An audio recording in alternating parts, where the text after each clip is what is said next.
100 वर्षांची परंपरा आहे दिवाळी अंकाला. म्हणजे साधारणतः काही दिवाळी अंक हे आपल्यापेक्षा वयाने मोठे आहेत.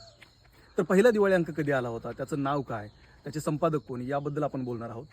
1909 साली पहिला दिवाळी अंक आला होता. त्याचं नाव होतं मनोरंजन आणि त्याचे संपादक होते काशीनाथ रघुनाथ मित्र, हे त्याचे संपादक होते. 1909च्या आधीही काही दिवाळी अंक छापायचा प्रयत्न झाला होता, पण त्याला खऱ्या अर्थाने दिवाळी अंक म्हणता येत नव्हतं. पण 1909 साली जो छापला गेला मनोरंजन, त्याला खऱ्या अर्थाने दिवाळी अंक मानलं जातं. आज महाराष्ट्रामध्ये साधारणतः 800 पेक्षा जास्त दिवाळी अंक आहेत. म्हणजे एवढी मोठी परंपरा आहे. दिवाळी अंकामध्ये बऱ्याच नवीन लेखकाला, वेगवेगळ्या क्षेत्रातील लेखकाला लिहिण्याची संधी मिळाली आणि नवीन वाचक वर्ग किंवा वाचन संस्कृती ही दिवाळी अंकाने करण्यामध्ये खूप मोठं योगदान आहे वाचन संस्कृतीमध्ये दिवाळी अंकाचं.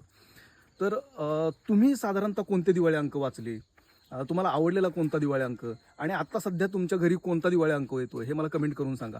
कारण की दिवाळीमध्ये फटाके, कपडे आणि मिठाई खरेदी करणे ही जशी संस्कृती आहे आपली किंवा परंपरा आहे, तशीच काही घरांमध्ये दिवाळी अंक खरेदी करणं ही एक मोठी परंपरा आहे. तर मला नक्की कमेंट करून सांगा आणि बघूया कुणाचा कुठला दिवाळी अंक आहे ते. धन्यवाद.